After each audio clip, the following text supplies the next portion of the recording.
And we also plan to include a Q&A session toward the end of the presentation. So in keeping with the collaborative nature of their relationship, Mariana and Dana plan to introduce each other, and we'll get to that very soon. But to open, I just wanted to share my excitement about their wonderful book, PreK Stories, Playing with Authorship and Integrating Curriculum in Early Childhood, published by Teachers College Press.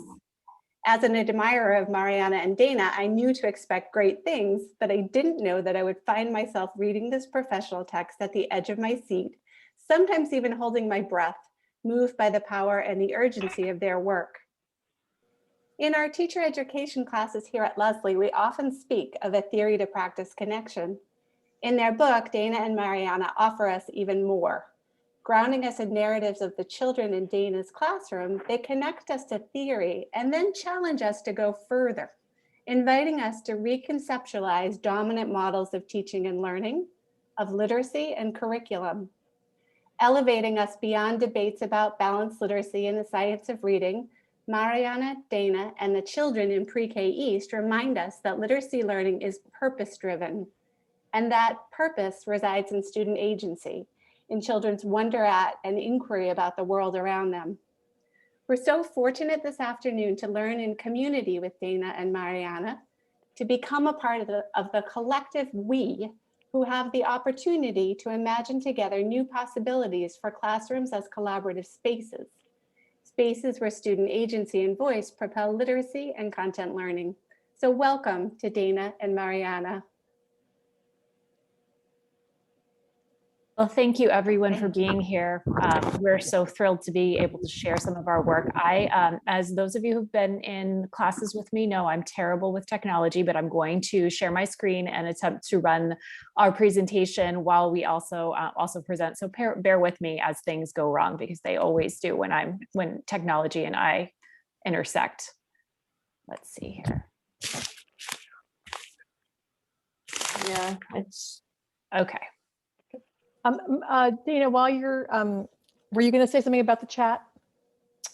Oh yes, if you all have questions during the flow of the presentation, Mariana and I love to talk with people, so feel free to put your questions into the chat.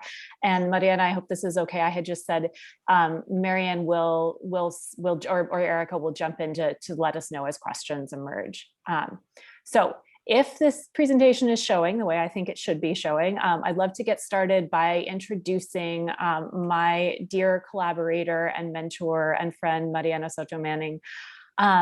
When we were talking about getting ready for this evening, she suggested that instead of reading off our bios and it would be lengthy, to share all of the incredible honors and gifts that Mariana has given to the profession, that we actually talk about our relationship to each other. And so I'm lucky and I get to go first. I met Mariana, it was my last year in the doctoral program at Teachers College, and I'd never had the opportunity to take a course with her. I was a preschool teacher, I am a preschool teacher. And I was in the situation of having graduated. I was still in New York and I had graduated, and I could not afford to take another course at Teachers College. And she was teaching a class over the summer. And I went to her hat in hand and said, is there any chance I could just sit in the back of your classroom? I promise I won't talk. I won't do any, could I just listen? And she said, of course you can come, write papers. I will grade them. I will give you responses. And her work with me, it changed my life. It changed who I am as a writer. It changed who I am as a teacher. It began, I think we're on an 11-year collaboration at this point. And I think when I think back to those moments, what I think of the most is how Mariana gave me permission for my stories as a teacher to matter, and to matter in the larger context of early childhood, thing that I carry with me all of the time. And I'm so grateful to have the opportunity to write with her and learn with her. Thank you so much, Dana. And thank you, Erica, for the introduction. And thank you to Leslie for making this space, and all of those for making all of you who are in attendance who made the time to come with us. And be in conversation with us. I still remember the day when Dana approached me about sitting in my class, and I'm so glad that she did, Although the class she joined concluded over 10 years ago, we continue to collaborate and grow beyond the bounds of a formal timeline because research and learning are grounded in relationships. And relationships last beyond the so-called schedule of projects. In a humanizing approach to research, there is no exit strategy. This means that relationships between teacher educators and teachers, human beings, don't end when projects are set to. And so it is with Dana and I. Our relationship is authentic. Our questions are critical and urgent. We do not enter knowing answers, but raising further questions and problems. I am truly privileged to call Dana my friend, co-author, and co-thinker. From the day we met, this semester we shared our long, and until now, our long phone calls, meetings, and many co-authored pieces over more than a decade. I'm truly thankful for her influence in my life and look forward to future opportunities to continue learning and growing with her. It's always a treat to be in community with Dana because she inspires me and charges me to do better. Thank you, Dana. So in keeping with our book, we actually wanted to start our evening with a narrative from the children. And I'm actually going to read from the paper book because I like the paper in my hands. And we're jumping right into the middle of the book and one of the stories. So I'm starting with a narrative from our book called, "But How Can We Make Them Be Real?" It was early Monday morning in the Pre-K East classroom, which means that we were overflowing with energy and looking for the path we might follow through the coming week. Once again, we gathered on the purple carpet, chatting with one another and looking at our work. Lucinda was reading Bad Stuff, a new title in our collection authored by Peter. Peter's story was handwritten by a teacher on a piece of paper and had a series of dynamic drawings beneath the written words. We were on a roll with this writing stuff, and I must admit, I was feeling pretty good about myself as a teacher. We really had this authoring thing down.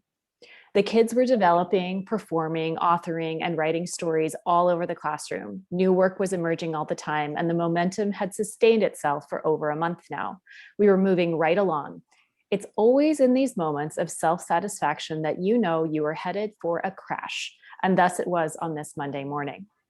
As we finished reading Peter's story, he sat before the class, prepared to take comments and questions. "Okay, everyone," I said, "comments or questions about Peter's book?" I was startled by the silence that followed. Everyone seemed very excited about the story itself, and it contained all of the drama and violence that usually brought forth much commentary. What had gone wrong? I looked to Peter's face, concerned that his feelings were hurt, but he had the same expression as the rest of his classmates. It was the, "Whoa, my teacher needs some help here" look. I waited as a hand finally raised. "Yes, Clay," Peter acknowledged. "So I love this story, especially the evil baby part. But, well, it's not a book yet," Clay said, looking quickly up at Peter and then at me. Clay hates to hurt anyone's feelings. I almost jumped in to stop him right there. Not a book? What did he mean it was not a book? Was he saying that Peter wasn't an author? But I didn't get a chance to interject because Peter quickly jumped in. "Nope, of course it's not. It didn't get published yet. We have to publish it first so it can be a real book." Peter looked back at me to make sure I was getting this. "But how can we make them be real?" asked Susan. "Maybe you need to write this down on your computer," Peter added. And we were off, headed in a new direction as the children brainstormed about what turns a mere story into a real book.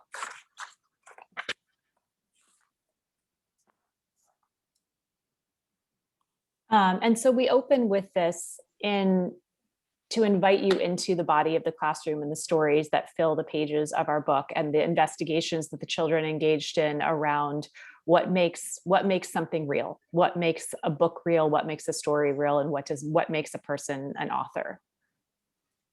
And so we want to take a step back and invite you to consider the questions: what's good teaching? How do I teach? How are curricula like Reggio different from the project approach in the early childhood classroom? And how does this fit in among calls for anti-racist teaching? What's best practice in early childhood education? I ask these questions because the curricular wars reignited with every new curriculum fad or tendency or priority are troubling at best. And this is because we tend to attend to the curriculum. And in doing so, we fail to center young children, to fully humanize them, to see their brilliance, their promise, their possibility. This is because often early childhood teachers are told to teach the ready curriculum, the boxed curriculum. But a ready curriculum is ready for no one. Let me give you a quick example. Reggio Emilia, a wonderful approach situated in Italy, is often imported to the United States, being equated to pastel tones and open street markets, which are everyday to the region where the approach is from, but doesn't authentically reflect the everyday lived realities of young children in cities like New York, where perhaps a Trader Joe's ready meal or a superhero Miles Morales custom may be more authentic. Of course, it's important to note that I'm not saying here that there is no authentic Reggio classroom in the US.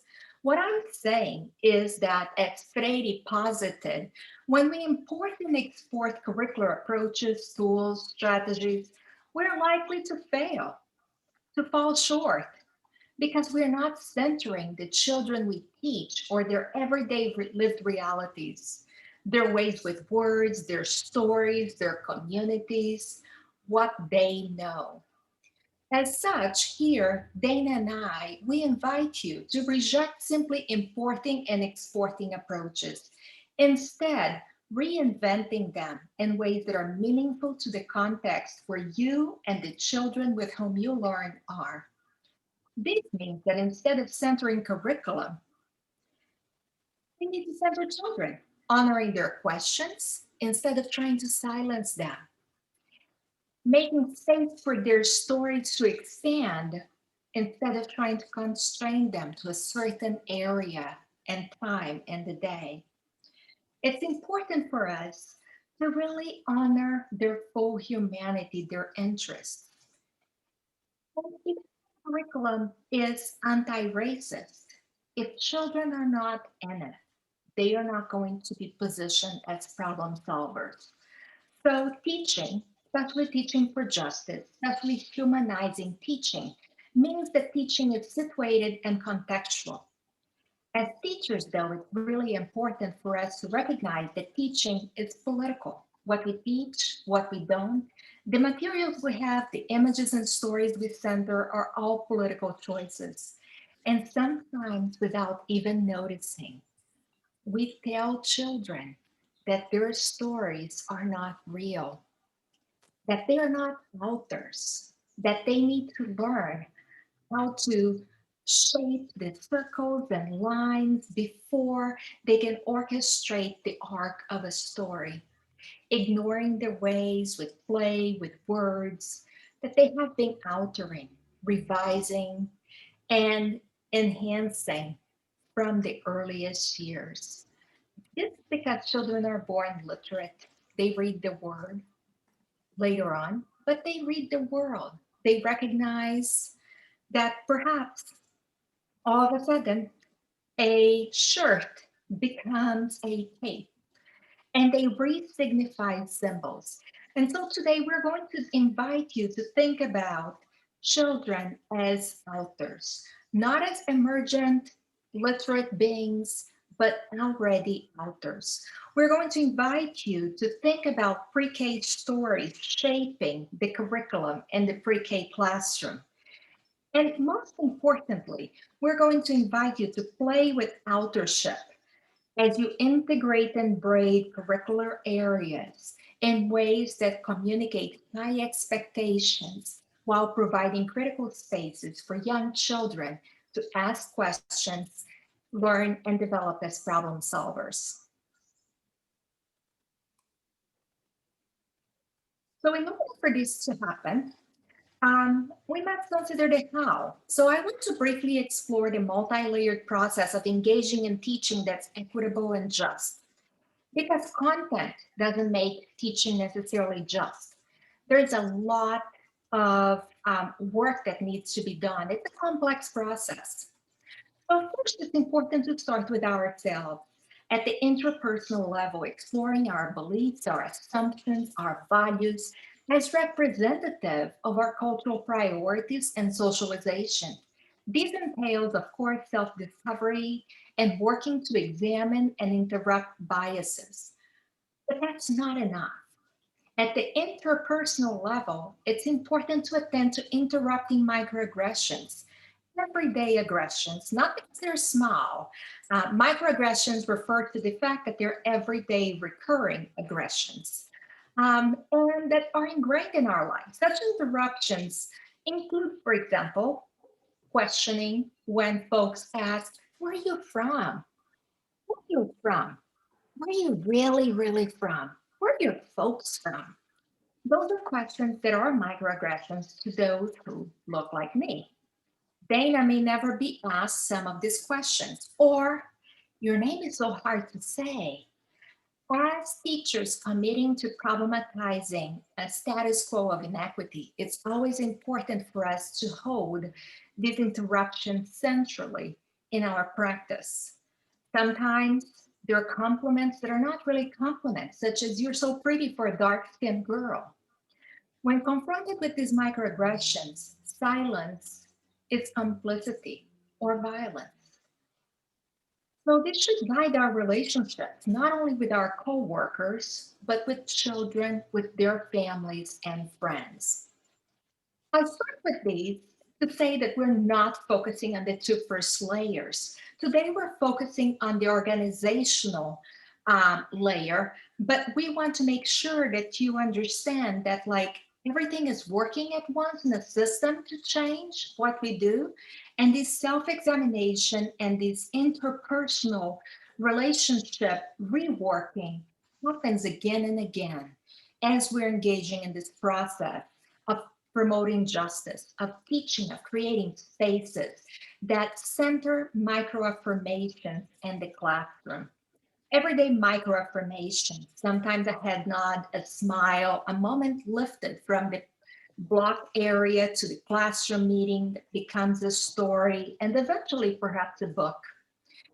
Dennis Olorzano and Lindsay Perez-Uber talked about this concept of microaffirmations. Yet these microaffirmations have really they're particularly important for kids who are often marginalized, for kids who are often silenced, persons, families, communities identified as Black, Indigenous, and/or of color. Those of us often deemed to be abnormal, those of us often dehumanized. These interpersonal, and organizational layers are necessary if we are to engage in societal transformation, which I believe is much needed. But I offer these for you because I know by the amount of phone calls and emails I have received as of recently that DEI is the new fad. All of a sudden, diversity, equity, and inclusion become a workshop. And those are very complex issues that are addressed through good practice, through the stories of kids and through curriculum. They're not a one-time training, but a stance toward teaching and learning that center problematization, that investigates injustice, all while supporting children as they reach toward standards that are mandated oftentimes in higher grade levels.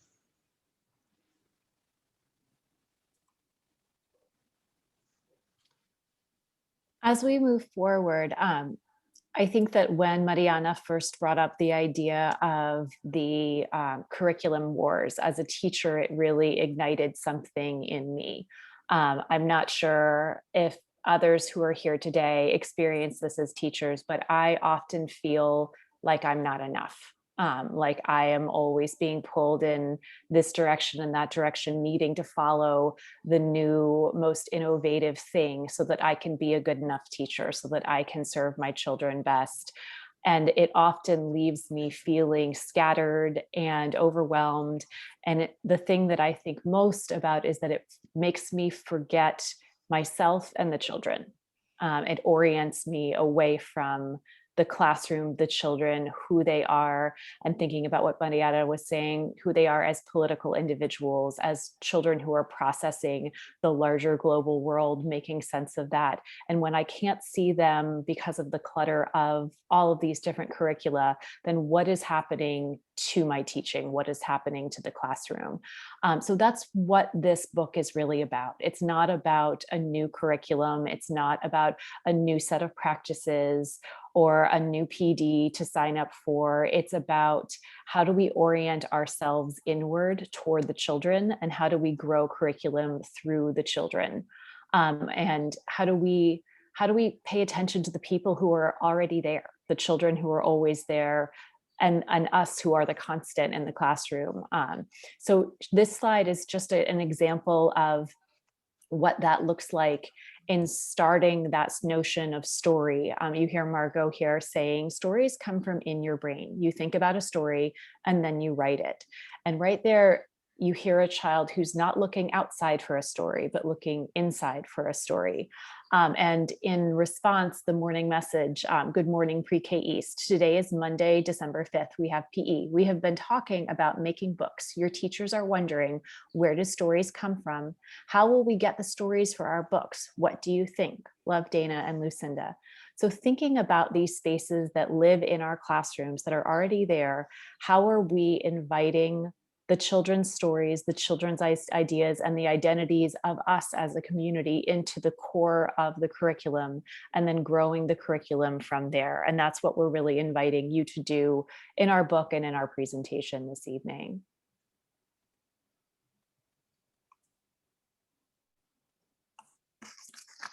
So where do we start?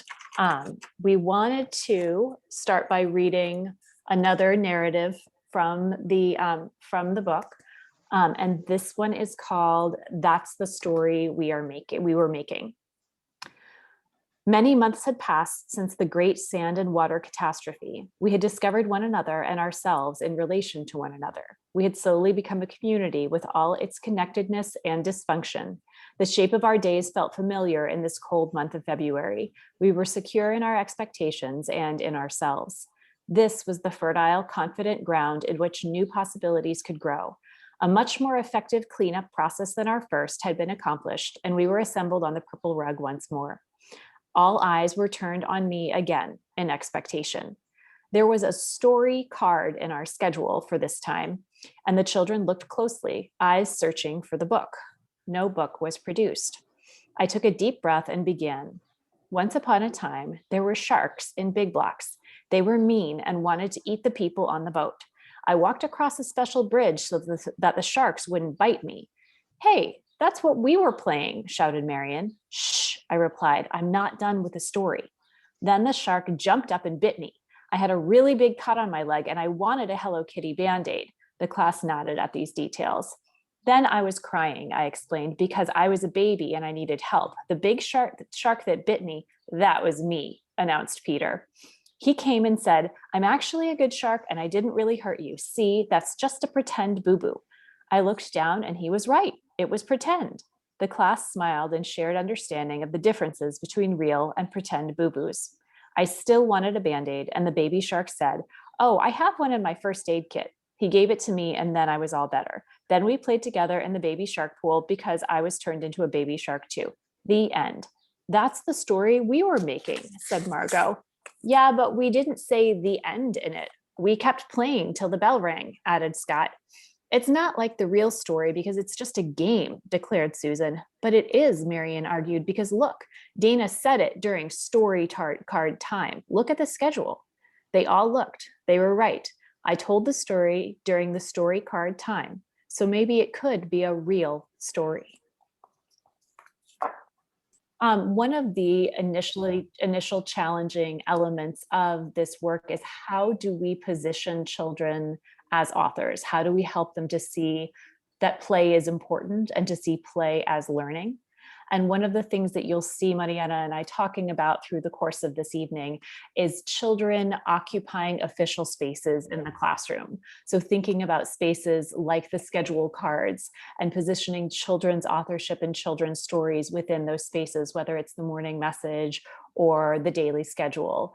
And then there's another piece that I find really important as a teacher, which is giving permission for ourselves to be enough, giving permission for our classroom, our children, and ourselves as teachers and as members of that community to be enough to help build and constitute the curriculum itself.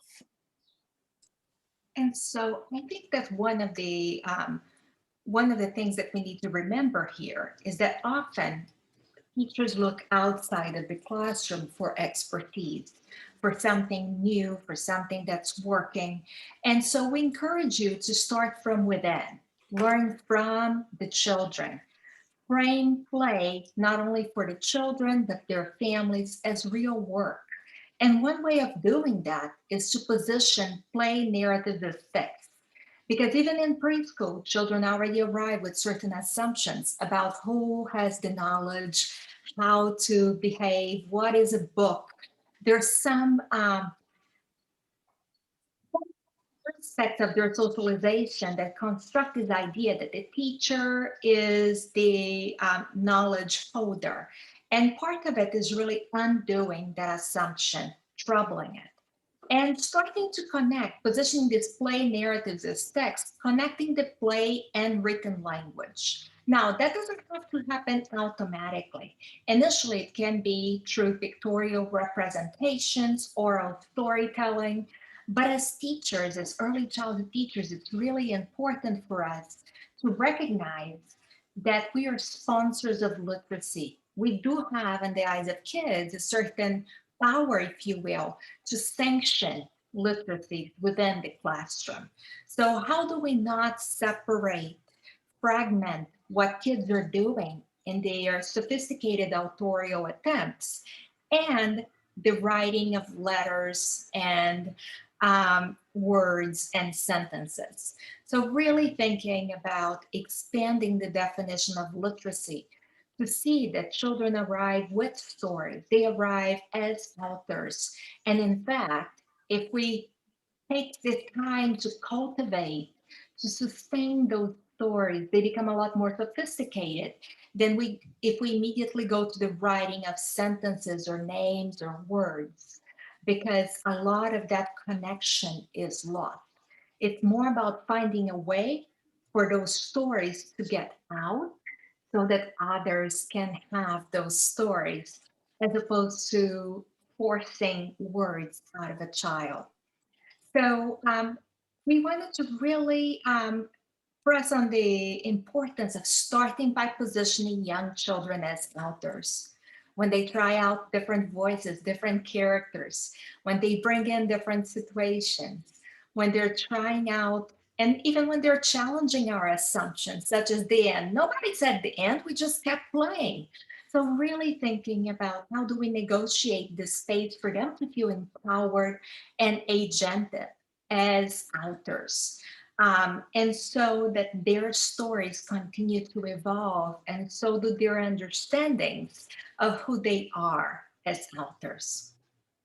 And there is this incredible thing that happens when there is a connection between children, their play, their identities, and these more traditional notions of authorship, writing, and reading. When it's about writing the story of the baby sharks and the shark attack, when it's about authoring that story rather than authoring and writing happening in a void or happening as separate from play or as separate from children's passions and children's engagement, when it's fueled by that connection and them seeing themselves in these pieces of expression, it's a whole different process that is led by and situated in the children.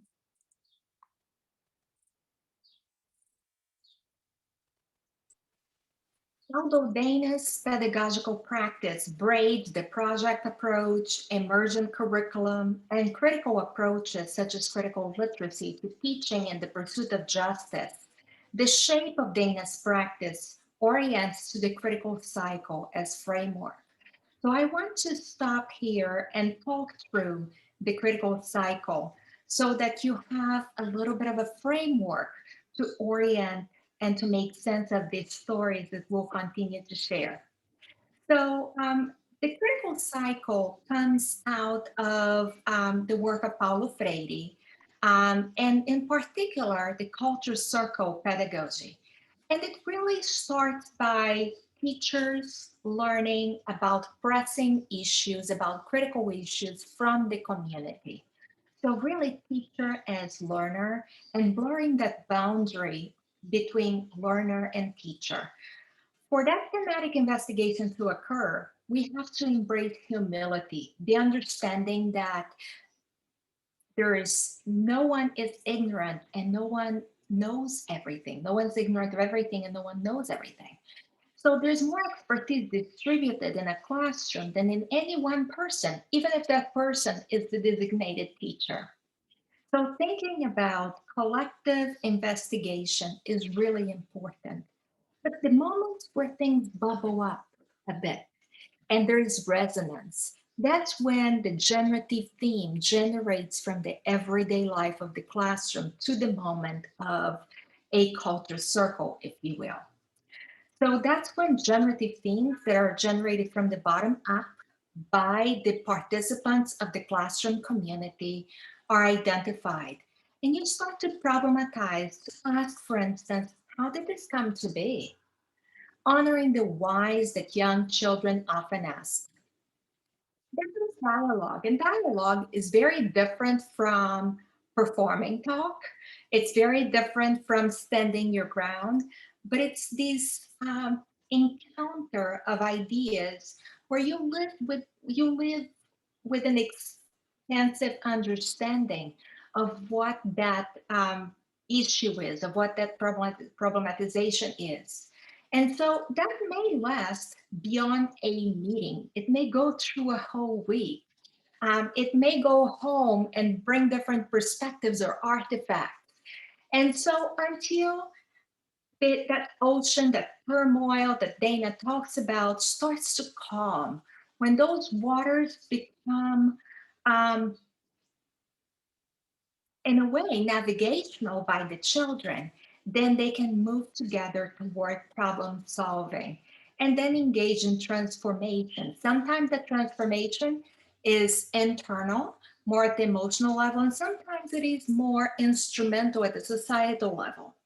Now, I remember a while back when Dana asked me why her kids weren't doing the same kinds of actions that my first and second graders were doing. And of course, the part of it is they were younger, right? But they're also different people. So we talked about like how sometimes adults have this idea that action has to be this crown jewel, this letter to the mayor, this march on the streets. But sometimes with young children, you have to string together the pearls of the interruptions, of the everyday transformations that they're bringing forth in their interactions. So, and you will see what I mean as we go through the stories. But first, with the thematic investigation, it's teacher as learner. What pressing and oppressing issues are affecting the lives of young children? They may not be the same issues that are affecting your life. So sometimes it may have to do with who gets the tricycle. So don't feel that all of a sudden your idea of critical is more important or less important. Um, then, with the identification of generative themes, what has shared resonance? What is our community issue as opposed to Mariana's issue or Dana's issue? Because that's not going to really get investment of its members. Then, as I said, how did this come to be? What's the history? A lot of times we talk about things as if they had always been, but they haven't. Even issues of race, for instance, once upon a time or a while back, Mexican Americans used to be considered white, and Italian Americans and Irish Americans used to be considered people of color, and that changed. So things do change. What are the historical roots of that? How do we know? What do we know here? Then as you think about dialogue, what are your thoughts, our thoughts? What do we know? What are our shared experiences? And what are experiences that perhaps speak against each other? What will we do about it? And finally, how will we change these? I think one of the reasons why we really wanted to stop these, it is about naming the issue, exploring and excavating, considering multiple perspectives, planning together, and engaging in transformation.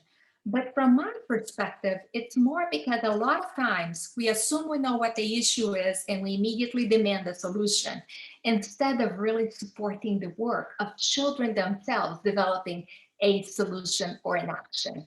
It does take longer and it's often messier, and that's okay because we are not teaching children to perform what we want, but to negotiate their own ways of change and transformation in the world.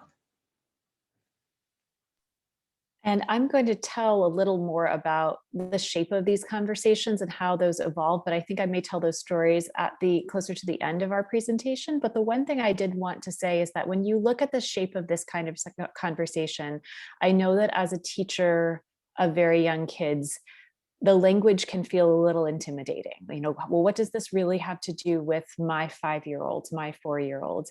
And I want to say that it has everything to do with who they are and how we operate in the classroom as preschool teachers, as early childhood teachers, because what we're really doing is the same thing that we do in all of the components of our lives with young children. We're creating routines, routines that hold their learning, routines that shape their daily lives. And in this particular framework, we're creating a routine of resistance. We're creating a routine of questioning the status quo. We're creating routines that help children to move away from the idea of the teacher holding all of the knowledge, the teacher being in charge, and turning toward each other as a community and the teacher as a member of that community to think about, what do we care about?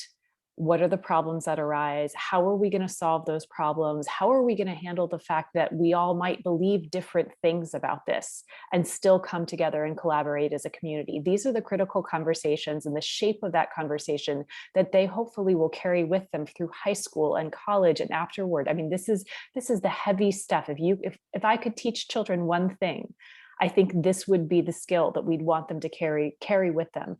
But we're not going to start with conversations about race or conversations about gender. We're going to start with conversations about who gets the double bicycle first and who gets it second. We're going to talk about who gets to pass out the chocolate milks on Wednesday, because those are the heavy hitting issues in my preschool classroom. And we're going to use this shape of conversation to talk about those generative themes, those issues that are, as Mariana says, pressing and oppressing issues for those young children. And as we practice this over and over again, just like we practice going through the daily schedule or cleaning up the classroom, the children develop the practice and the habit of engaging in critical conversation. And then that space holds so many different conversations, whether it's a debate over graham crackers at snack time, or that moment when a child first said on the playground, there's something, it's called COVID, and it came from China. And suddenly my whole classroom stops, and I know we need to sit down and have a conversation because something really explosive has been said. But this space is already there and already ready to hold that conversation, as I think many of us had to have last spring. And before you go on, Dana, I just wanted to say that sometimes we may think about that, we may be doubtful. Is this really child-centered? So in the very intro of the book, we wrote, and I think that these really captures some of the rationale in centering the children. By the time young children enter preschool, they're already skilled storytellers and story actors. They ask questions as ways of securing audience. Guess what? And you know what? Those are questions that young ones often ask, but sometimes we fail to read what it means within the context of authorship. They make bids for co-authorship. I'll be the mama, you be the daughter. They actively recruit audiences. Come see the party board. They're trying to escape. They alter their own identities as they talk about themselves as archaeologists digging for fossils with a chisel, even if they are in a sand table with plastic dinosaur bones or something that stands in its place. So they take on this role, which requires the resignification of a lot of symbols.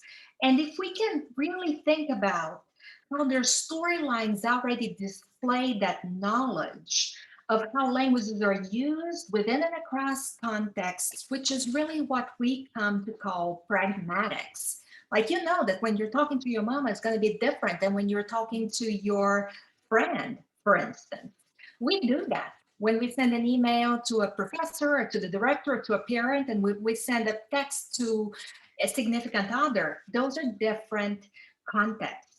We also know that sentences, that storylines communicate meaning.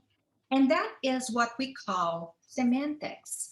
And sometimes we have a prescriptive way of doing that, but centering the kids and their questions and why? But why? That's a way of really harnessing their power and their voices and positioning themselves as authors. Finally, we do have like the organized context of language, the syntax, how sentences work, and they play quite a bit with that until they eventually feel the necessity, as Dana will talk about, to actually put pen to paper and tell their stories because their teachers are not typing fast enough for their books to be published.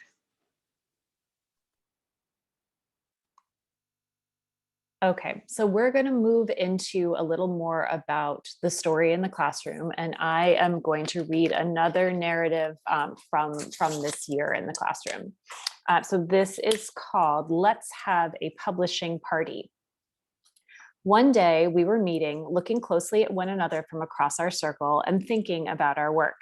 Clay, full of the authority of having 3 older brothers, announced, "We should have a publishing party, just like my brother in 1st grade." This announcement set a ripple of excitement through the classroom. A publishing party. Yes, they had heard of these things before. This reeked of official 1st grade work. We should have a publishing party. As the conversation gained speed, I was filled with a sense of unease. This all seemed good, right? They wanted to have a publishing party. What a good goal. What a nice culmination to a project. I should be happy that this idea emerged, right? Yet something was not right. There was an artifice to the conversation. The children were carried by the enthusiasm of big kid work, and they were doing it with a sense of themselves as authors. And were they doing it with a sense of themselves as authors or a sense of some incomprehensible symbol of real work? But what were they really talking about? We needed to stop and think, to remember who we were and why we were writing in the first place. We had the responsibility of troubling official conceptions and definitions of literacy, of authorship as the work of big kids, as if it somehow had been missing from our pre-K classroom. And we started by reading this narrative, and it felt really important for me to share that with you today because it is about teaching children to trouble these official spaces. You can see in that conversation, the kids have heard this word, this publishing party thing. In our building, the pre-K is downstairs and the 1st grade is upstairs. So there's a lot of cross-referencing that happens, and they hear these things, but did it really mean anything to them? And this conversation was really signaling to me and to my co-teacher to step back here and to ask why. You know, why do we have publishing parties? Why do we have books? Doing that work of meaning making together as a class so that we can start really thinking about what is their curricular work here, what is about them and who they are, and what is about some larger symbol that doesn't necessarily mean anything to them. Yes, and I think that part of this asking why is getting to the real purpose, because sometimes kids are performing the way that they think that we want them to. So to be authors, don't you have to have a publishing party? That publishing parties are not significant. They just didn't happen to be significant for the purpose of the kids in Dana's classroom. So really asking why. Really engaging and questioning the status quo, not only for ourselves as educators, but engaging the kids in questioning that. And then positioning them as critical thinkers, as questioners, not simply sorting themselves into categories or performing certain identities without understanding the purpose behind the whys. All of that, of course, while addressing academic pressures. A lot of times we tend to immediately go to what we need to do, because doesn't that show the parents and show the school and show the school community that we are indeed authors? And so it is hard to really think about, how do I translate that? How do I explain that kids are really interested in the purpose of books? And what are real books? What are not real books? What makes a real book? And lots of those are concepts about print that have long been developed and identified and guided so much of early literacy work. So it's really important for us to think about, instead of what kids don't know, what do they arrive knowing? How do we frame authorship around children's ability, purpose, and ownership? What stories do they want to tell? And it's important for us to think about these official spaces, right? Who's sanctioning the official spaces? What are some of the ways that we can trouble the purpose of these official spaces? Do we always have to do something sitting down? Might we talk to each other while we are walking? Those are things that we may ask, really disrupting status quo by taking small steps. So step back to ask, why do we have publishing parties? Why do we have books? And this really has to be a collaborative work. It has to be community work. It can't be the teacher, again, taking a position of power and imposing onto kids and deciding, yes, we have a publishing party, no, we don't. But really bringing this questioning, this problematization, this delving deeper process to the kids without really knowing what the outcome will be, but supporting the process as being more important. A process that sanctions, that cultivates problem solvers. So I'm going to take us back into the classroom and to show a little bit of the shape of what that kind of conversation looks like as a teacher and how that's facilitated. So this is asking the hard questions. When the children arrived at school the next day, the morning message read, "Yesterday, Clay said we should have a publishing party. We are wondering, why do we have books? Why do we want to publish things? What does publishing do? What does publishing mean?" During morning meeting, I used these questions to frame the conversation. There was a thoughtful, mind-churning hush as we processed these questions as a class. What was the point of a book anyway? Had we ever asked ourselves that question? Soon hands were raised and ideas poured out. Publishing means that they can be sent and seen by people. We can have them on the bookshelf so that people can read them. Maybe we can write a new story that's about our class so the kids next year will know how to do the things that we do. We can put our books over in the cozy corner for the new kids. Then they can read them and know the things that we did and that we know even when we're gone in kindergarten. It's putting a cover on your book with a picture on it. It means to give books to other people. When everyone seemed satisfied that this question had been answered, we moved on. So why is it important to publish books? I asked. The responses to this question were immediate. The kids were wrapped in the vortex of this investigation, digging deep into the whys and hows of what we do. So other people could read them. So you could sell them to people that don't have any. Well, what if they don't have enough money? Then you could give it to them. It doesn't matter about selling. It just matters that they read the book. So other people can read them and know things. So people can know stuff like about making an airplane or about ninjas. If they read our book, then they can know, but they won't read it. I mean, they only read it if it's published. This was one of our long morning meetings, one of those times when I glanced up at the clock with horror to realize that we were really, really late for PE. That happens sometimes, you know, when you're so wrapped up in the nowness of what is happening that all other elements of the day get swept away. I gathered the kids up quickly, explaining, "I am so sorry, but we were so into what you were saying that we forgot about PE. We have to hurry." The kids smiled ruefully at the fallibility of their teachers, and maybe I was imagining it, but I could also detect a flicker of pride in the knowledge that their talk was so important that it swept away all thoughts of schedule and time from their teachers' minds. So in that conversation, you can really see the kids taking to task this idea of publishing, of writing, and investigating, what is this all about? Why are we doing this? What is my idea behind this? We ask that question a lot in our classroom. What's your idea? Tell me more about your idea. So seeing them really engage critically with the idea behind this curriculum. What does it mean to have a book? What does it mean to publish? Why are these official spaces important?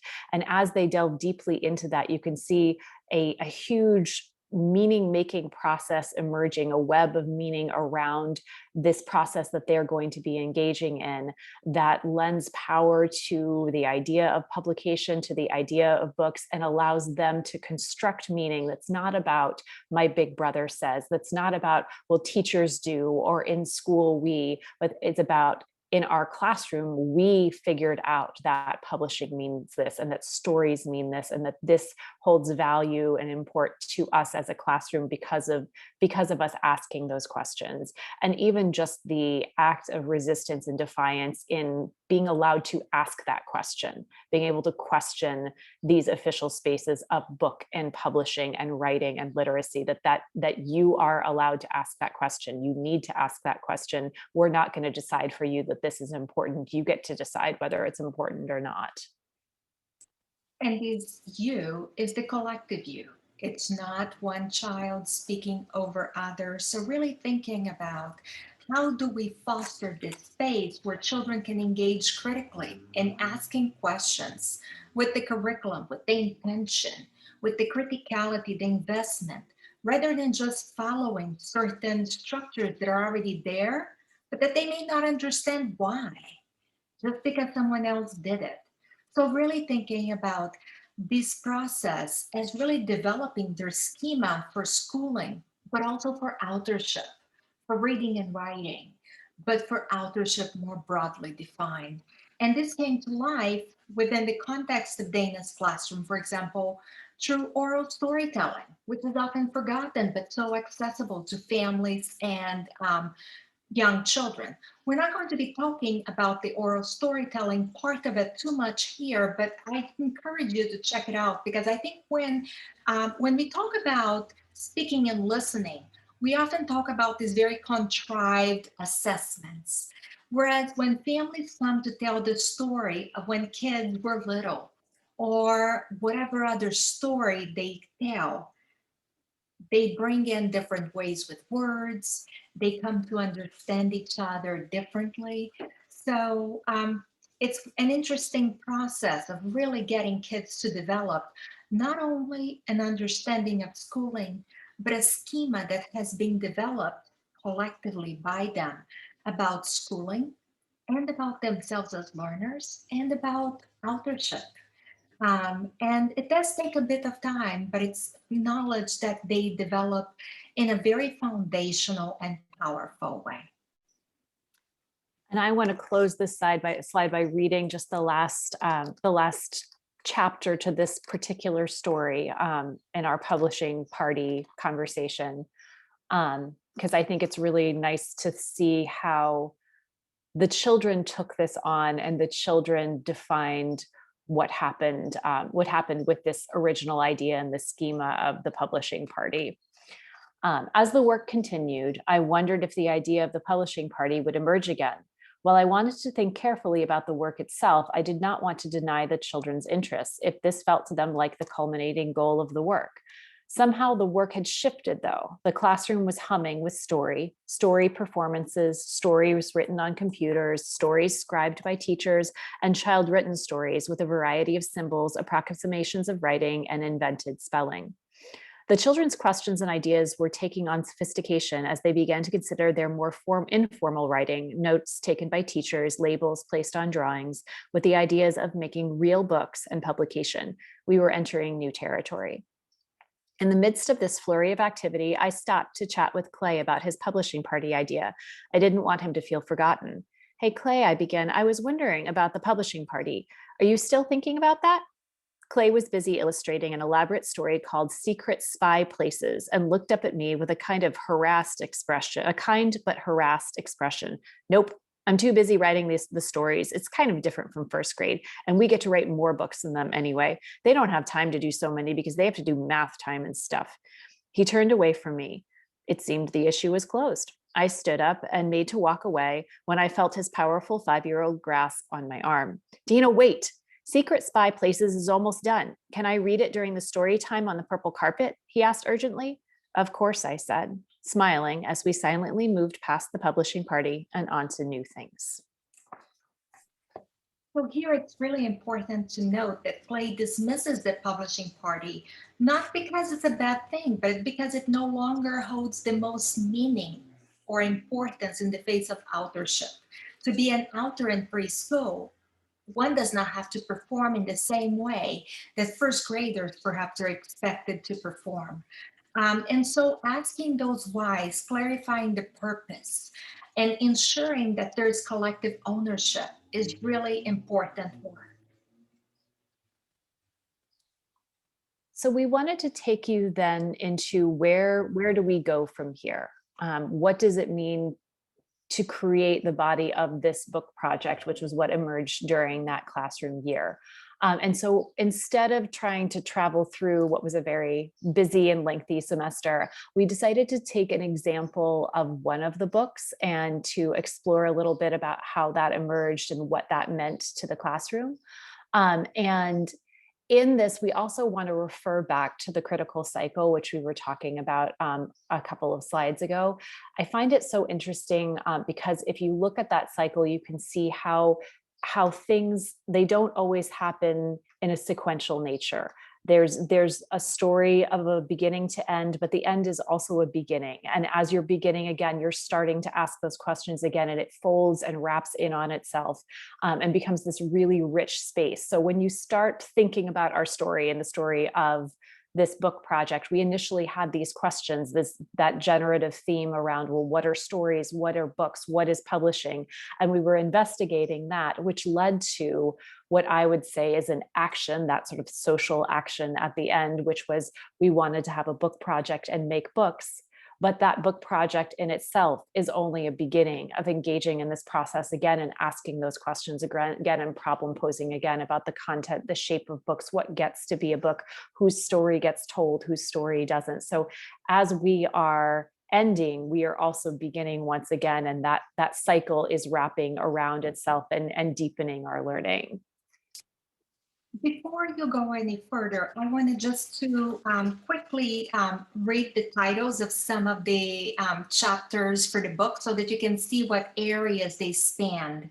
So creative writing and the book project. So creative writing was one of those areas. Investigating the body of the book, unveiling children's knowledge about books and about print. Science, mathematics, and the book project. Observation, language, poetry, and the book project. Social studies and the book project. So part of it is really thinking about how these PreK stories guided the curriculum and the classroom in a cyclical way, in a way they got deeper, and that the children were really invested. And it was a place for disciplines to come together in meaningful ways, in ways that position kids, or kids position themselves as agents. So we are going to share a little bit about the Book of Paper Airplane Experts, situating how-to books in children's play. And so this is just one story at the beginning of our Book of Paper Airplane Experts, which is the science and mathematics component of the book project. Whoosh, a large paper airplane soared over my head across the unit block area, and then I heard, hey, and ouch, as it smacked right into Claire's head as she was trying to illustrate an extra special part of her mermaid book at the writing table. The unexpected blow caused her to make my line go the wrong way, thus ruining the drawing. Trevor walked over, head down, in dutiful apology, but also sneaking peeks at just how far this airplane creation had flown. It was really quite an excellent flight. Luckily, Claire is a reasonable child, and after Trevor helped her apply whiteout to the ruined part of the drawing, she happily went back to work. Before turning back to her illustrations, she looked at Trevor seriously. You messed up my work, so you can't do that again, okay? Trevor nodded as he knew he should. I'm really sorry, he said. Then he turned to me, dismay on his face. There's just not enough space, he said, frustrated. We're trying to make airplanes, and I didn't mean to bother her. I just wanted to see if I could make a long flight so I could see if it was supersonic. Now, I suppose that a good teacher might say no making paper airplanes in school. That seems like perhaps the definition of good teacher rules. But true to form, I wondered aloud, well, where do you think you could go that it would work? Trevor looked carefully around the classroom. I could see him mentally considering and then dismissing different spaces. Well, we tried big blocks, but the room is too round and small. We need like a long space for a long flight. Hey, he exclaimed, how about the cubby ramp? Our cubbies are arranged on a long ramp leading up to the lobby of the school building. It was the perfect space for airplane travel. It was also the perfect space to interrupt visitors to the building, our school administration, and our school nurse. Okay, I sighed, let's give it a try. Yes, shouted Trevor, gathering his buddies and his supplies and heading out the classroom door. This was the very beginning of the book of paper airplane experts. And so that's how the play becomes text. And part of it is really an understanding of learning to see children's stories during play as scientific, as artful, and really creating the space to develop that.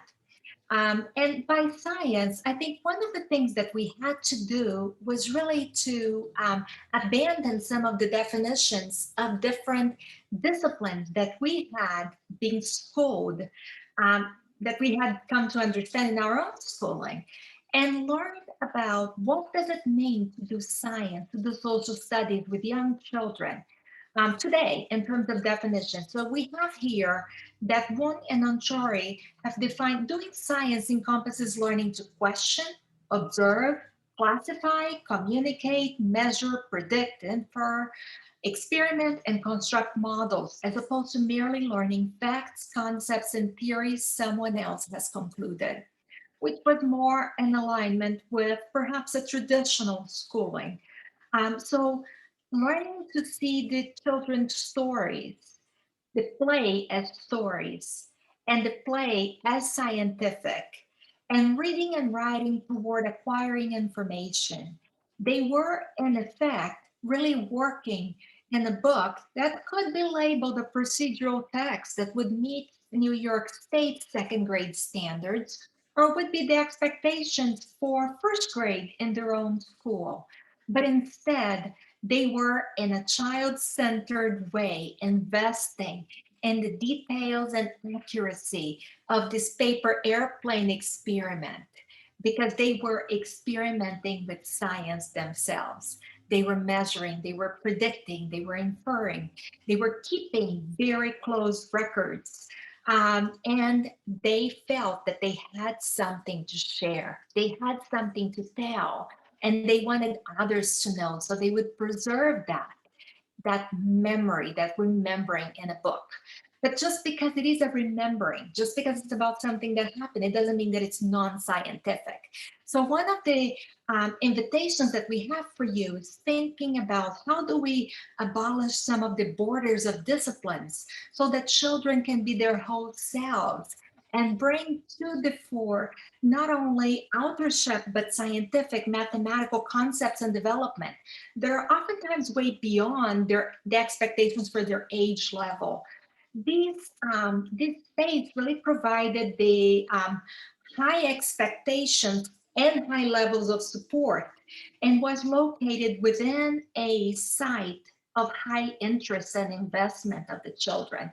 And all of this together is what we call culturally relevant pedagogy, or what Doyle and Billings calls culturally relevant pedagogy.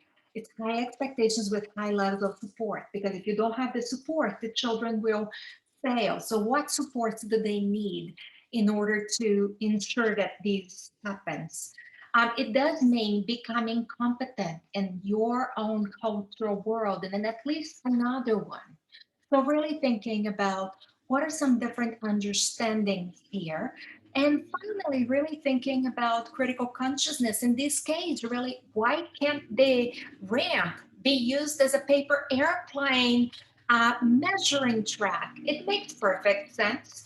You know, sometimes within the context of young children, these actions happen in ways that we have to look closely, listen carefully to fully notice. Otherwise, we're prone to missing it and think that kids are not there yet. Yet oftentimes we're the ones who are not looking closely enough.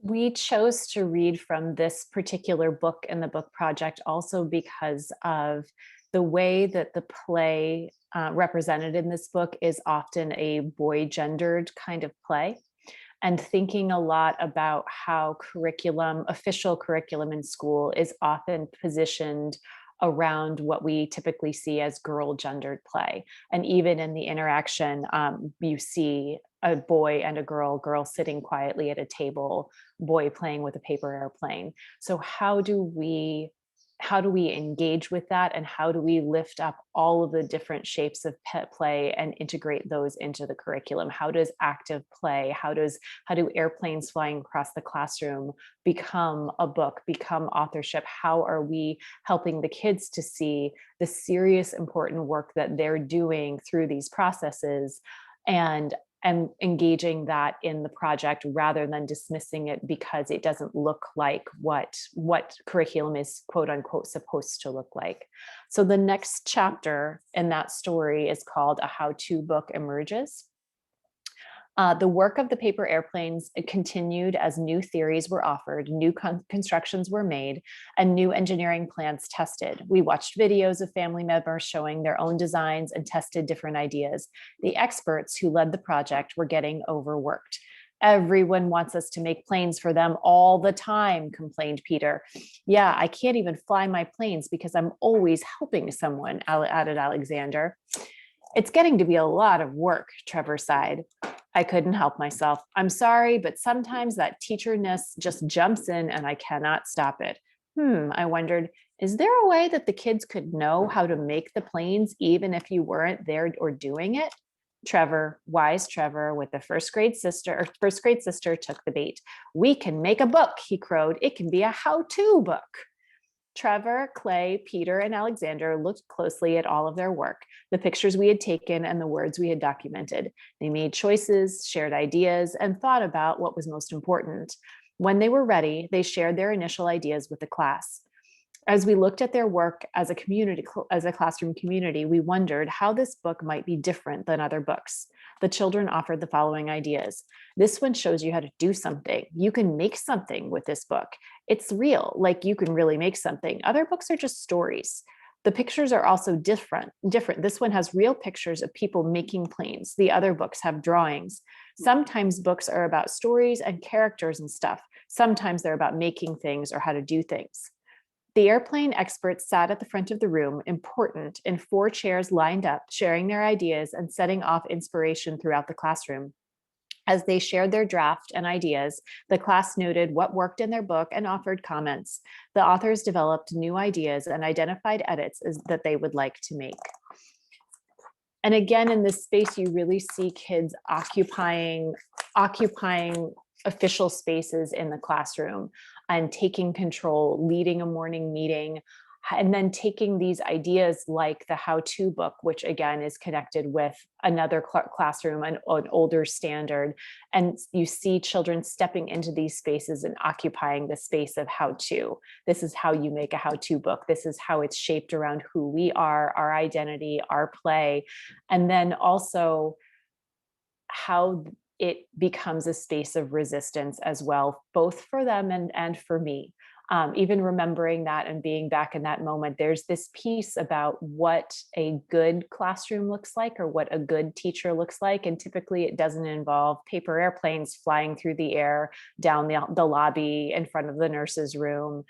And how do I let go of some of that as teacher and understand that this is learning, that this play is learning, and that I have to let go of some of those fears and concerns and make space for the airplanes to crash through the classroom and fly through the air, because this is their learning, and invite that into that official space.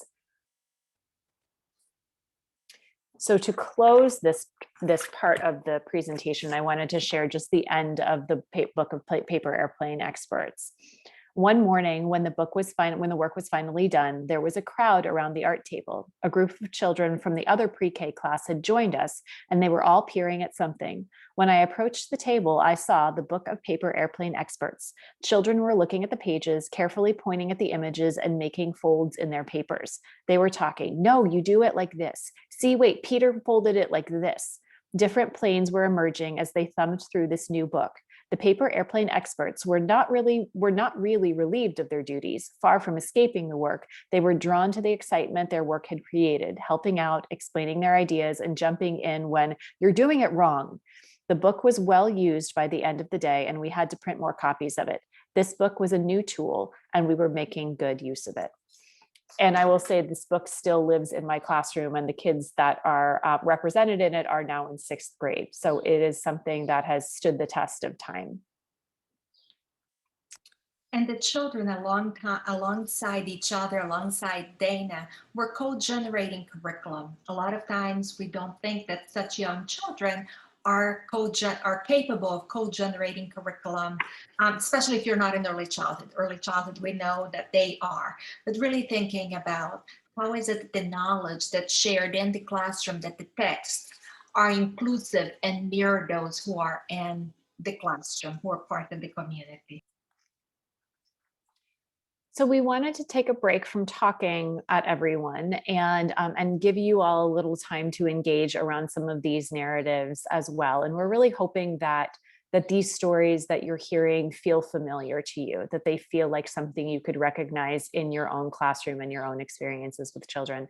So I'm going to briefly read a narrative from our book and then turn to some questions for you all to discuss in breakout rooms. And we will we'll drop a link to the to a Google Doc into the chat so that the breakout groups can access both the narrative as well as some of these questions. But let's start just by hearing the story. So this one is called Discovering When I Was Little. It was early morning in the Pre-K East classroom. Susan walked hand in hand with her daddy, confidently making her way through the sign-in routine and the morning message. Our message asked a question about memories. Upon reading it, Susan immediately became animated. "Daddy," she cried, tugging on his arm, "tell me the story that you remember." His dad looked at her, bemused. "Which story, sweetie?" "The one of when I was a baby. You know it." Her dad looked at her again. "There are so many stories from when you were a baby. Which one do you mean?" Susan threw up her arms, exasperated. "The one when I rolled over and got stuck on my tummy. You know," she exclaimed, almost affronted at the idea that there might be any other stories of significance. "Oh, that one," her dad responded with relief and launched into the retelling of what was clearly a much-loved childhood story. "Tell it so Dana can hear it," Susan insisted, and her daddy raised his voice a bit to share the story. As I listened, I reflected on the story and the incredible delight that Susan took in its telling. It was not a long story, nor was it dramatic, but these moments of when I was little carried so much glamour and warmth. When he was done, Susan sighed. "Oh, I love that story," she said, smiling with contentment. "And now Dana knows it too." I had a feeling in that moment, just a sense that there was something more here, something to be made of this quiet moment between father and daughter. Later in morning meeting, I asked Susan to share the story with the class, which she did with pleasure. "And then I was just stuck on my tummy and I got so mad that my face was bright red," she finished with aplomb. Her "When I Was Little" story sparked the interest of the class, and so many children had stories that we decided to go around the circle and do a group share. When they were done, Susan contemplatively raised her hand. "That was fun," she said, "but it's better when my daddy tells it. He remembers all the little parts." "Yeah," agreed Margot. "I like to hear how my mommy tells the story better than me." As we talked, it was generally agreed that we like to be told these stories rather than being the tellers. So I'm going to stop the story there. And we are going to give everybody about 7 minutes in breakout rooms. In just a second, I will stop sharing so that we can set those up. But we're going to ask you all to introduce yourselves, to read through the narrative, and then to sort of ask some of these questions. Where would you go with this conversation? How might you extend the learning? How could you frame their authorship? what needs are the children expressing, or what questions might you pose to the children, or if there are other questions that are engaging for you or more powerful for you. We want to make sure that you have an opportunity to share those. So I'm going to stop sharing here. And then in the chat, I'm just going to pop the link in. I've done it. Oh, great. Thank you.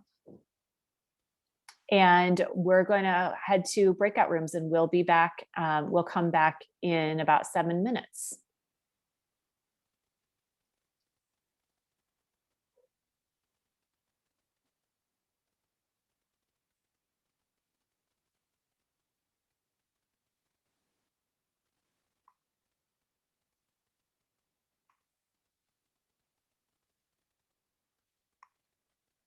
Dana, I'm going to stay here in case anybody has any issues. Okay.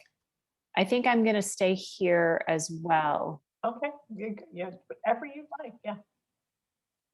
This is really great. Thank you. It's fun to get to read back through the book. The kids are so big now.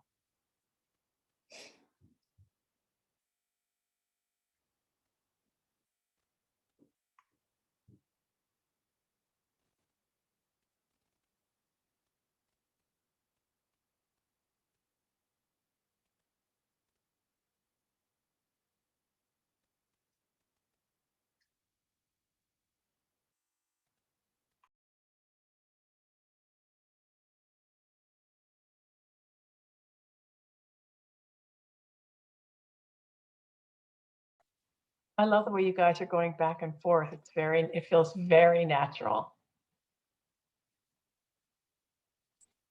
Yeah, it's kind of funny because we could not have planned that like any other way. That's just how we always go back and forth. Yeah, it comes from many, many years of doing this and talking a lot. For those of you who are still in the main room, do you need some help getting into a breakout room?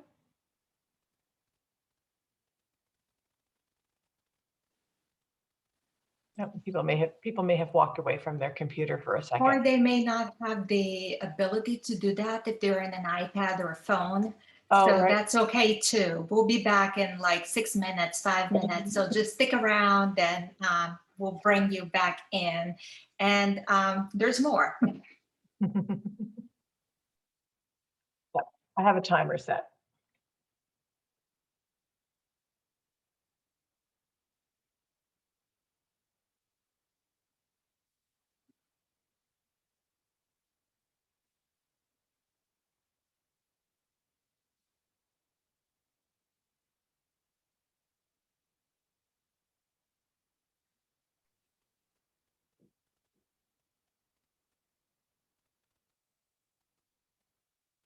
Mariana, in those last 2 slides where I'm talking a little about the binders and the starting the idea, you'll talk with me, right?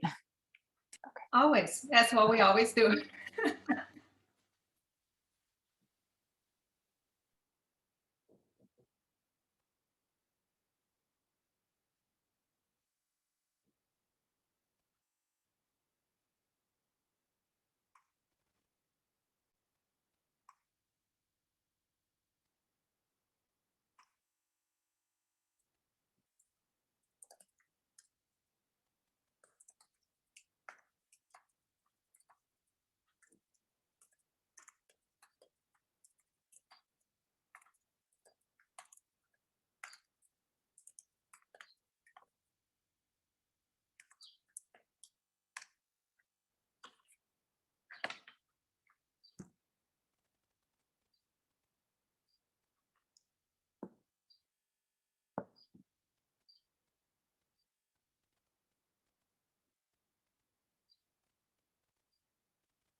side, especially as these kids in this particular class are the youngest in the whole school. So it's a very important feeling for them.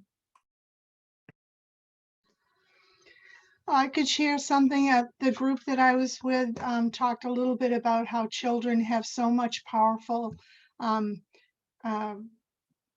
concepts that they bring, that they oftentimes will guide the curriculum, the conversation, or what's of interest. And the important part of the teacher being a part of the group, and so that we listen and kind of let it emerge from the group, their interests, which is what you were saying throughout your book, which children have. We don't have to tell them how to be creative. They really are creative. We just set the stage for it at times. Absolutely, they are. And a lot of times we're so set on the expectations and the pressures that perhaps we receive that we don't take the time again to figure out, like, how are these experiences already going beyond the expectations here, so that I can really honor what they know instead of focusing and magnifying what they don't know. And this is a very important time to do these right now because of all of these narratives of learning loss. So instead of asking what children have lost, the question is, what have they gained? What have they learned? And then work to expand, to build bridges between what they would have learned if they were in person in school, if there wasn't a global pandemic, and what they did actually learn during that year. So instead of bringing our assumptions to the table, it's going to be really important for us to ask questions to uncover what kids are doing already, as opposed to holding our expectations of what they should do. Yeah, I'm excited about how because of the pandemic, it was the protagonist to open it up to beyond classrooms and working with the parents as teachers, literally. And so, yeah, I think there are a lot of opportunities to what we've been going through. I think we may move back, unless there are any other people who wanted the opportunity to share. We're going to shift back into closing up a little bit of the story of the book project. Mariana, is that all right with you? That is fine. And I know that some folks have dropped some of their insights in the chat. You're more than welcome to not only add your experience, but also read those shares that are there.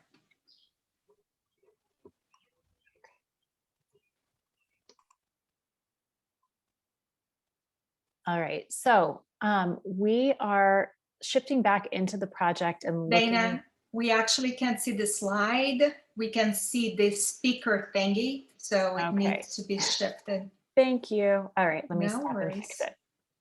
Like I said, technology is not my strong suit. So give me one quick second here.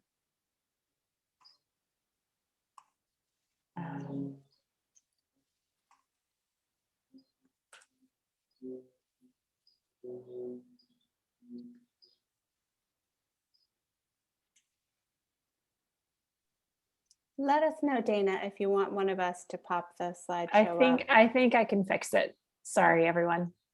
Okay, let me try again.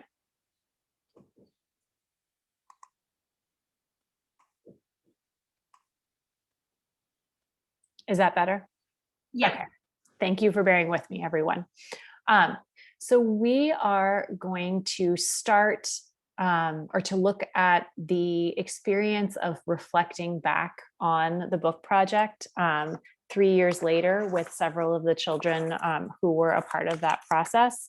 And I want to actually, if I think we might have time, I wanted to, Mariana, how do you feel about reading the teacher part of it as well?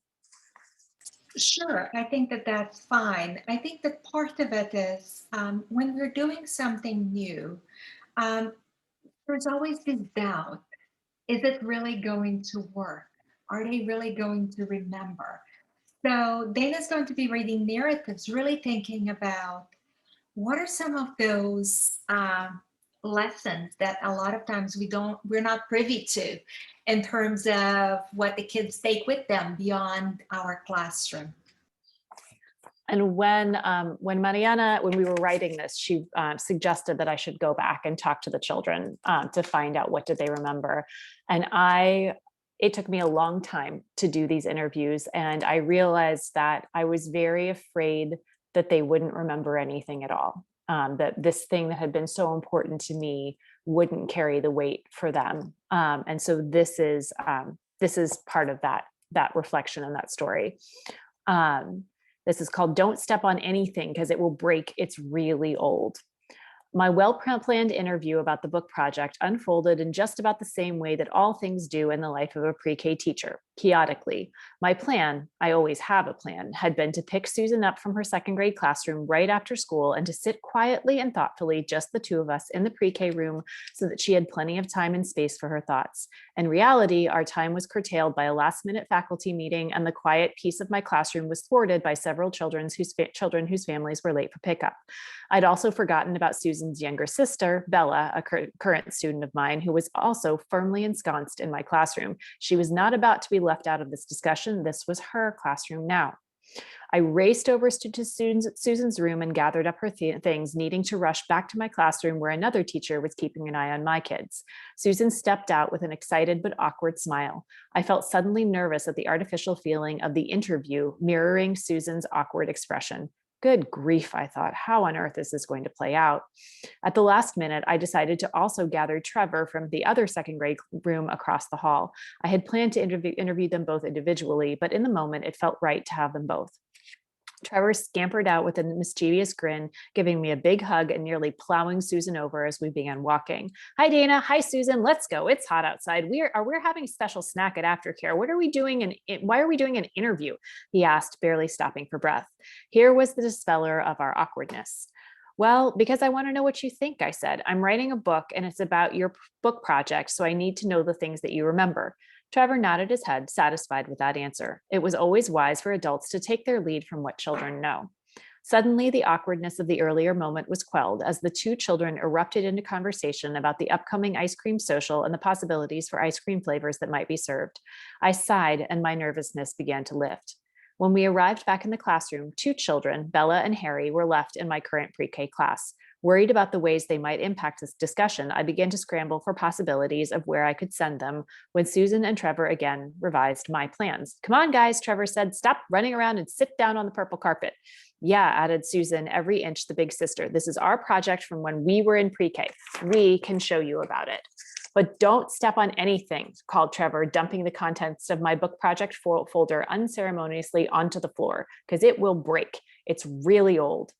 Awed by the glow of seniority from the big kids, Bella and Harry sat down obediently. Trevor and Susan looked on them with calm confidence. They were ready to teach. So a lot of times when we are doing things differently, there's this fear that takes us over, sometimes paralyzes us. Sometimes we feel guilty of not going over the official curriculum the way that's expected, or not going through and pausing to honor to center children. Sometimes we feel guilty because of the pressures of the academic pushdown.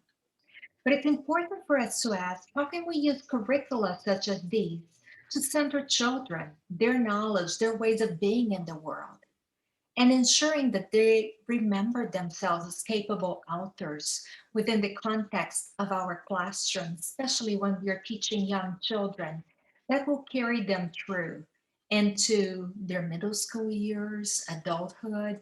It's interesting. I was sharing with Dana as we were preparing for today that some of the students that I taught still remember some of the stories in my own classroom, even though they have already graduated from college.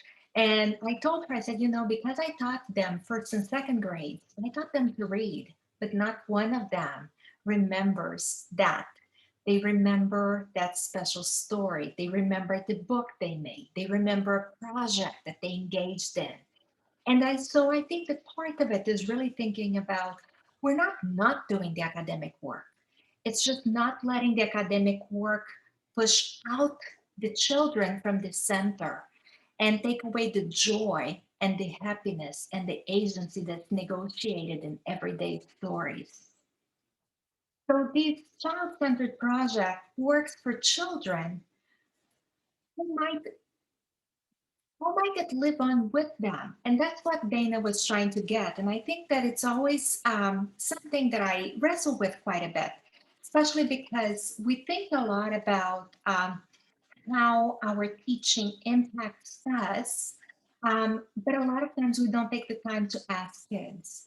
So when children really realize the preciousness of their artifacts, of their stories, which were really old, and they saw themselves imprinted within the context of the classroom a few years later, there was this level of permanence that the purpose of their book had communicated their own story to younger ones. And that's what books do. But a lot of times when we go through the authorship cycle and we have a celebration and kids take books home, that's not necessarily there for the kids to think through. But of course, that what I'm talking about is the teacher side of it. So I'll stop talking so that Dana can share with you some of her own feelings. I think that there's always, as I talked about with the Book of Paper Airplane Experts, there's always this fear when we, for me, when we deviate from what the norm of the classroom might look like, when we walk away from the desks in the row and the teacher delivering the information. And then also just that much larger question of, what do the kids take with them? Do they remember me? And especially as an early childhood teacher, part of our job is for them to forget, to walk away, to grow, to leave us behind, and wondering always, what did they carry with them? And does it matter as much to them as it does to me? Do they carry me with them as I carry them with me? So I wanted to close the reading of the book on one narrative that they shared. This was at the end of the interview that I was conducting. Again, I had it all planned out. I had my organizational structure, and of course it all fell apart, thus making it so much better because it was led by the children. So this was the end of our interview time. Time was running short, and with the required faculty meeting looming in my mind, I pulled out my favorite book, the PreK East Life book. And you'll have to buy our book so that you can read that actual story. It's my favorite of all the books they wrote that year. Susan gently took it from my hand.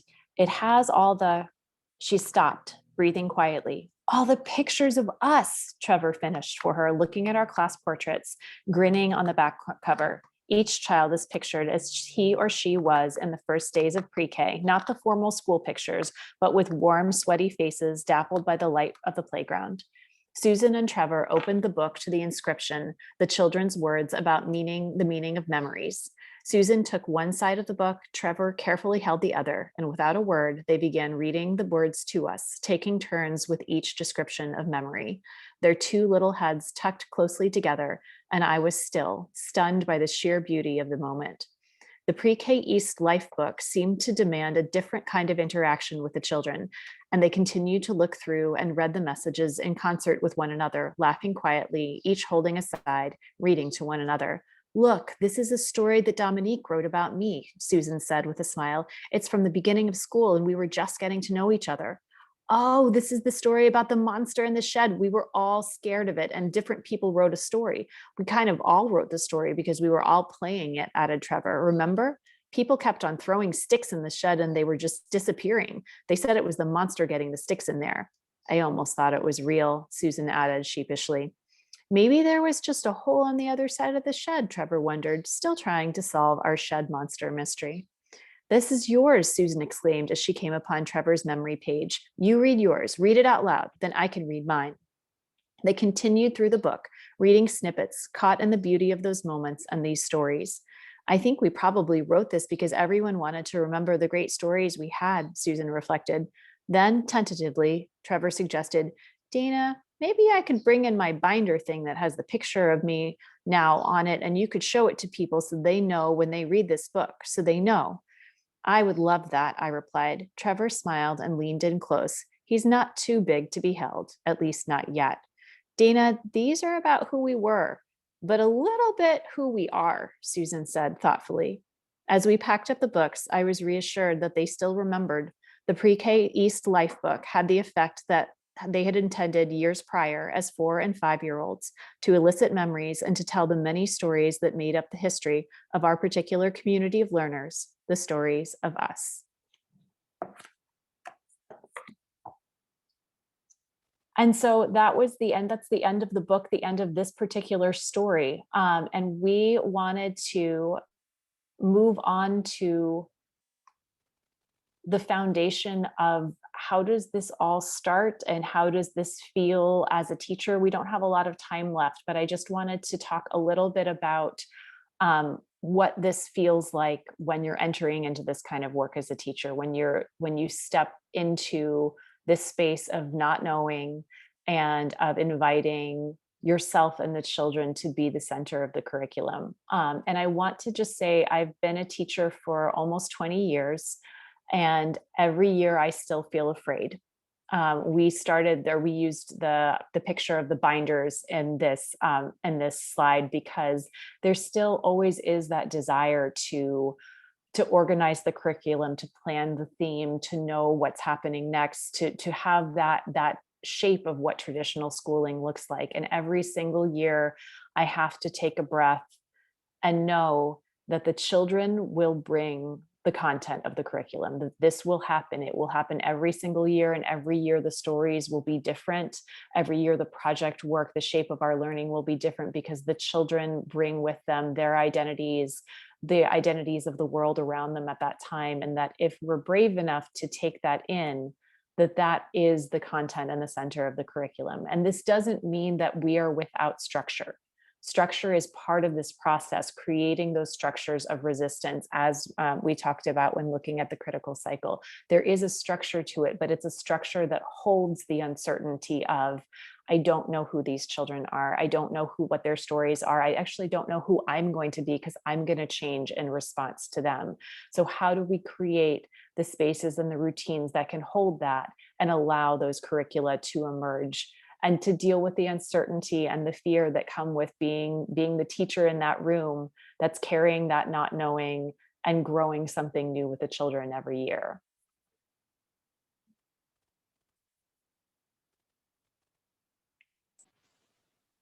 One of the important things to think about is getting started. So I'm really thrilled that Dana will talk a little bit about that. So we wanted to very briefly tell, when we were thinking about talking about the critical cycle and how we have these conversations, there's a story that Mariana likes a lot because it talks about my classroom getting completely trashed. And if you've been in class with me, you've probably heard this story.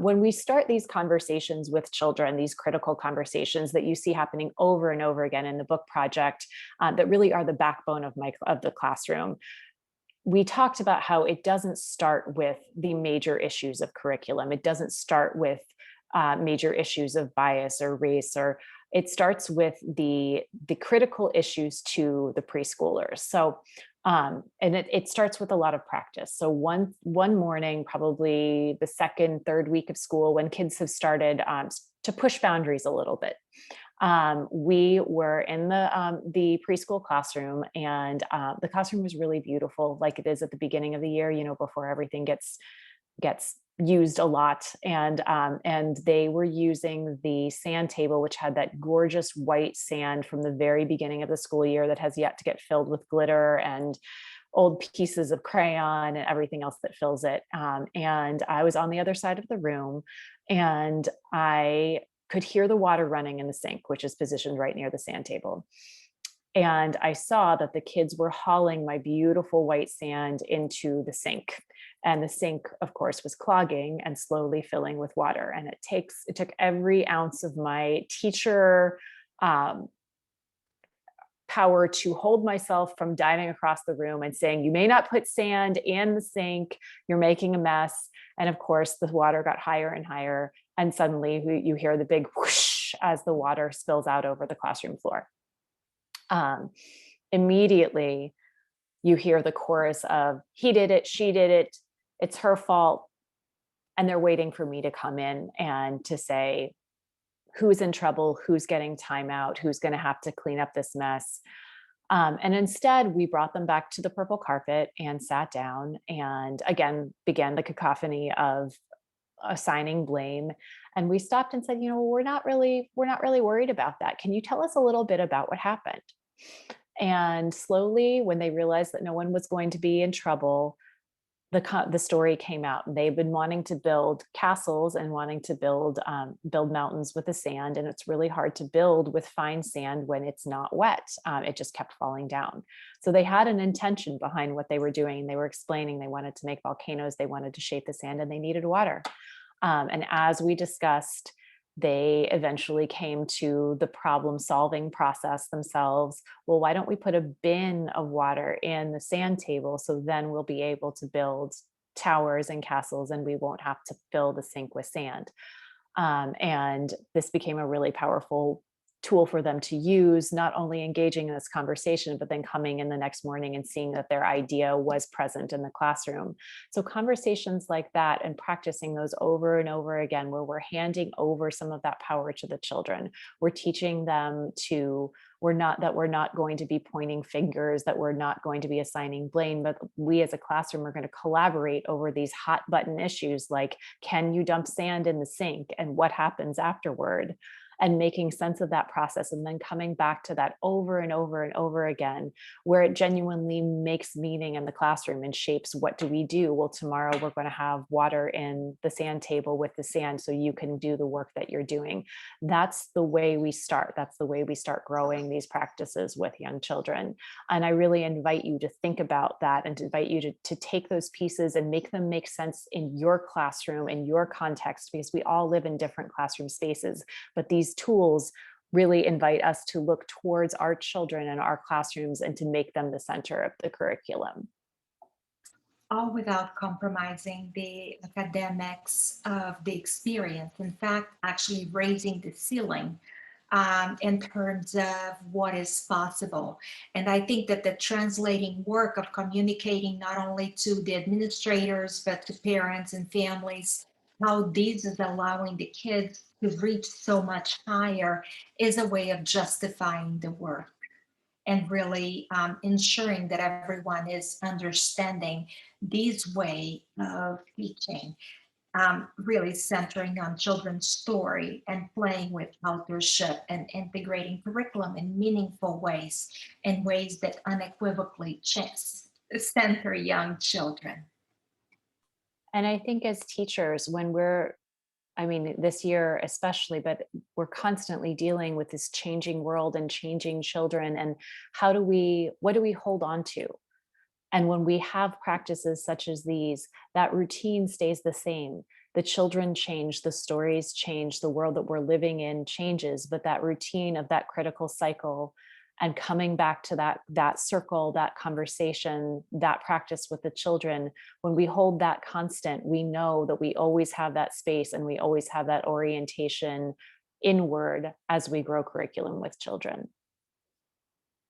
So I am going to stop sharing here and open up for, I think we have a very brief time for some questions. If people wanted to, I think we were going to say put questions into the chat. If anyone had any questions they wanted to ask before we close for the evening.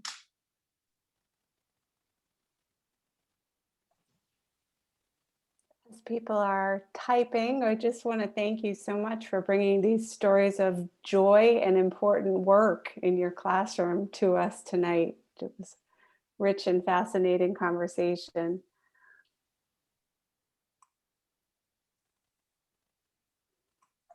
And if you would like to ask a question rather than type in the chat, if that's more comfortable, feel free to just unmute yourself and ask.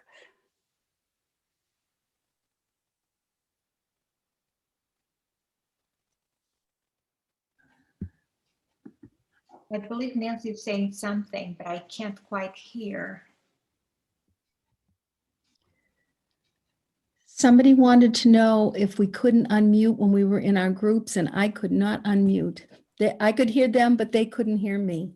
No, I'm so sorry, Nancy. I'm glad I can hear you now. I just wanted to make sure that if you couldn't be heard during the groups, you could be heard now. So, did you have a question? Thank you. No, I didn't. I just wanted to respond to yours. Thank you.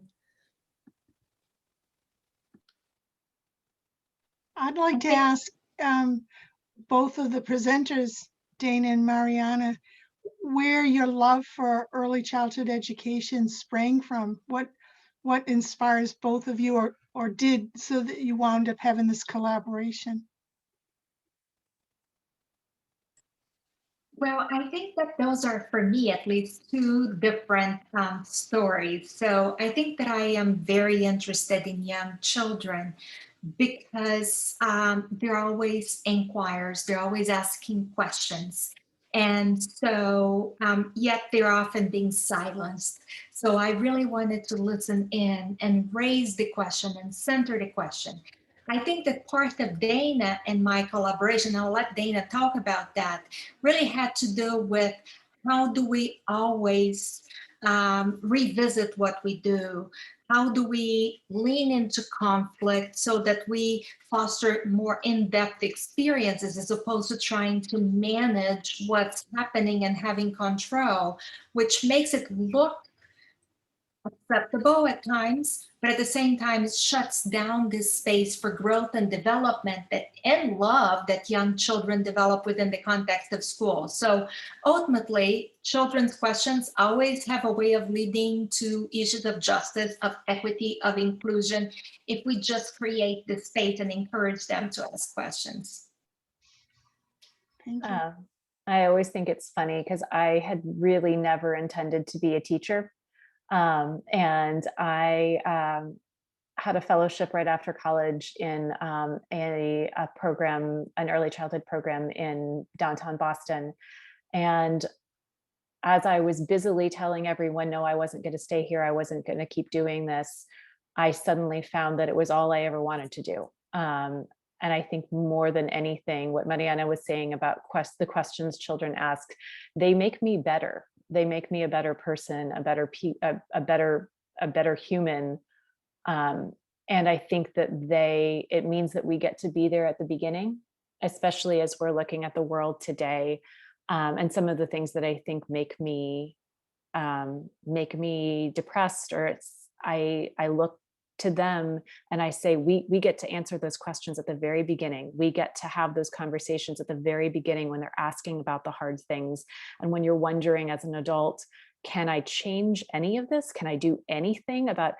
And then I get to go to work every single day and know that with those 17 children, yes, I can actually do something, and it changes how they think about things. And then they come back into your classroom 2 years later, reflecting on the work they did with you. It's just this incredible privilege to feel like I get to do something in collaboration with these children who every day ask me hard questions and make me think more deeply than I ever could have imagined.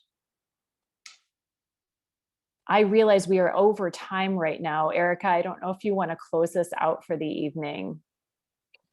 I'm going to share the screen about the early childhood innovations for you, Erica, as you do that. Okay, and just again, a huge thank you to Dana and to Mariana for being with us this evening, and all of you for participating. And the slide that Marianne has shared talks about our innovative pedagogies in early childhood education program. So if you're interested in more, come learn with us at Leslie. There are opportunities to do 2 courses as a badge, several courses as a certificate, and if you're looking for a full master's, we have that option for you as well. And you'll learn about child-centered approaches, emergent curriculum, and be a part of this amazing community that we have here at Leslie. Thank you all and have a wonderful evening. I will be sending PD certificates and a recording to everyone who attended today. Thank you all very much. Yeah, thank you, Dana Thank and you. Mariana. Thank you so much. Thank you. It was wonderful. Thank Just you. wonderful. Thank you so much. It was great. It was so good to see you. It's good to see you too.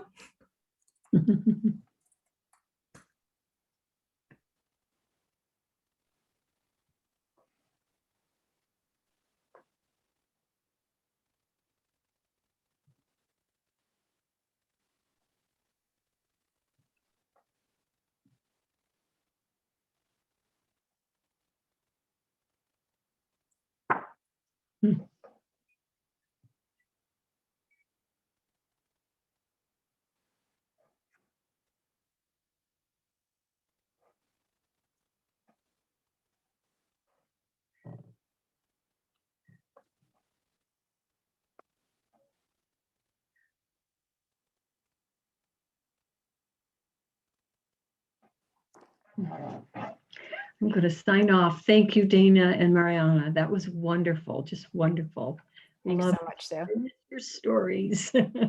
I love them. Thank you so much. Good to Bye see you, there. Bye, Susan. Susan.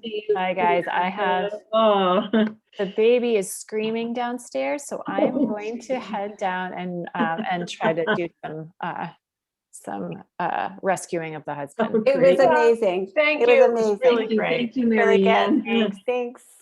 Bye. Bye, y'all. Bye. Oh, hey, Erica, can I ask you a quick question? Sure. Hold on, I gotta get my head around it again. Oh, I know, because I know you're coming back.